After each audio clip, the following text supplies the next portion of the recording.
अस्सलाम वालेकुम, welcome back to my channel. Hopefully सब ठीक होंगे। अल्हम्दुलिल्लाह मैं भी बिल्कुल ठीक। तो यहाँ पर जो है ना हल्के फुल्के से काम चल रहे थे और सबसे पहले जब ना नाश्ता वाश्ता करके फ़ारिग हो गए तो फिर मैंने थोड़ा सा ज़िक्र कर लिया।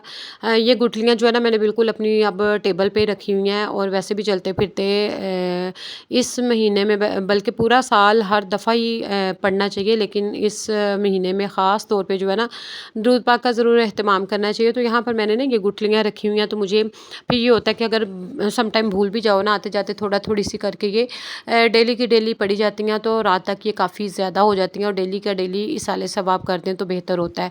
तो इसलिए ना फिर ये मैंने रखी हुई हैं, तो ये मेरे लिए बेस्ट है कि भाई सामने नज़र भी पड़ती है और इस तरह से काफ़ी थोड़ी देर बैठ के तो काफ़ी ज़्यादा जो है ना ज़िक्र या दुरूद पाक पढ़ा जाता है।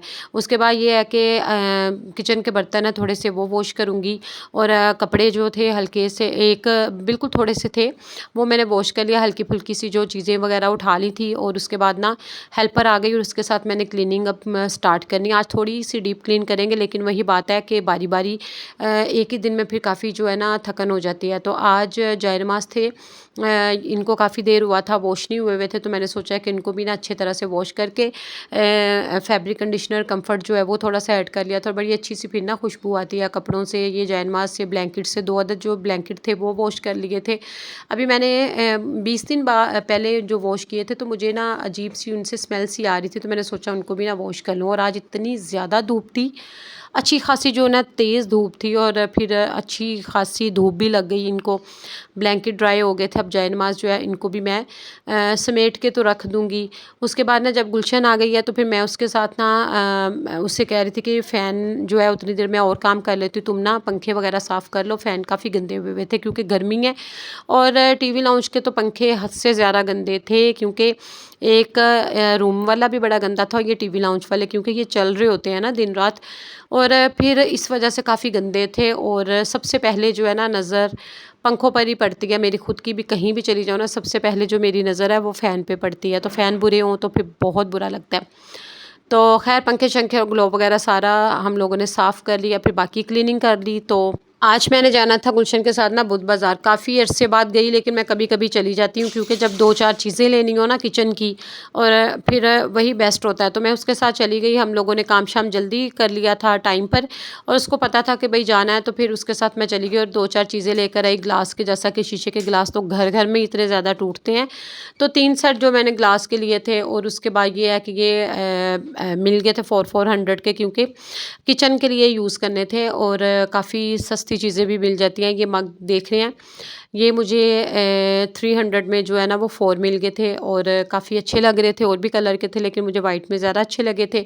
वो जो बास्केट छोटी सी आपको बारीक शेप में नज़र आ रही है वो मैंने 200 की ली थी। यहाँ पर ये हैंड वॉश जो है ना इनके लिए मैं स्पेशल गई थी और फिर कुछ चीज़ें जो नहीं भी थी वो भी मैंने ले ली। तो फिर यहाँ पर ये जो हैंड वॉश है ना ये मैंने 4 ले लिए हैं, क्योंकि 2 मैंने वॉशरूम में रखे हुए होते हैं, एक मैंने किचन में रखना होता है और एक मैं एक्स्ट्रा रख लेती हूँ, तो काफ़ी देर गुजर जाती है। हैंड वॉश जो थे वो भी बड़ी अच्छी क्वालिटी की होती हैं, खुशबू भी इनकी बड़ी अच्छी होती है और ये रीज़नेबल भी मिल जाती है। और ये बास्केट जो है स्पून होल्डर ये भी एक लेकर आई थी। इनको चाहिए आप कॉम्ब वगैरह भी रख सकती हैं, ड्रेसिंग टेबल के ऊपर भी रख सकती हैं।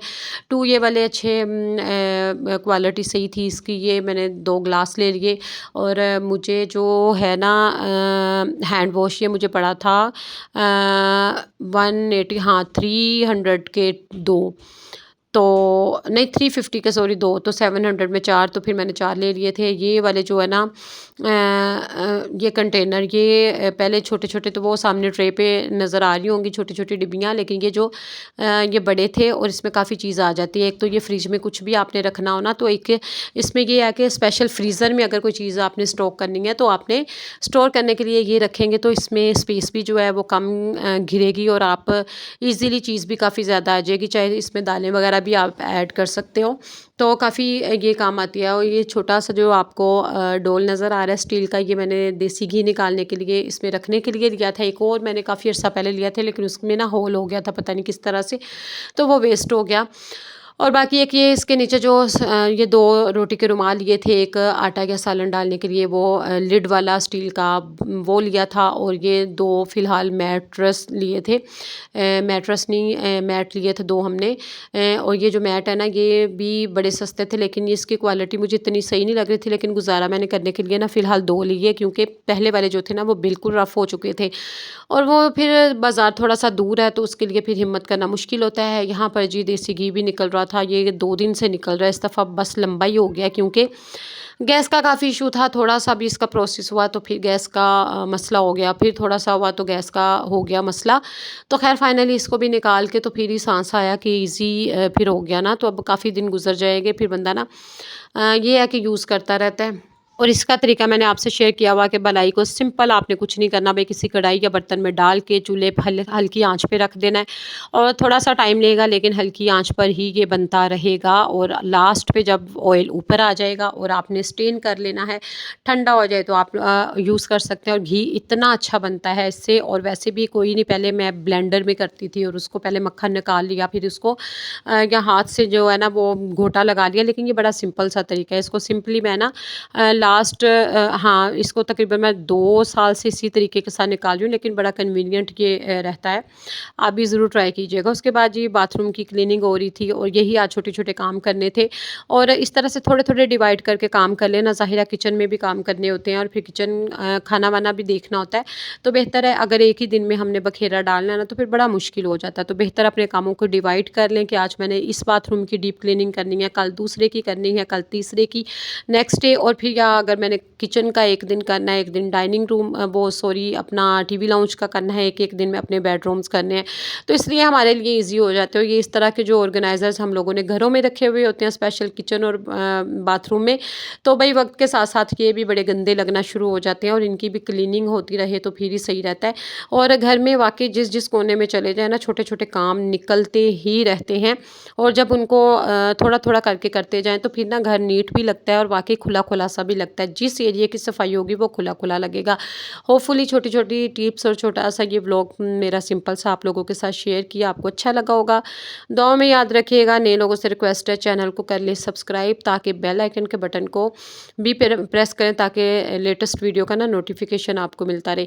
यहाँ पर भी जी गुलशन दीवारें साफ़ कर गया और बाथरूम भी क्लीन हो गया। टेक केयर, अल्लाह हाफ़िज़।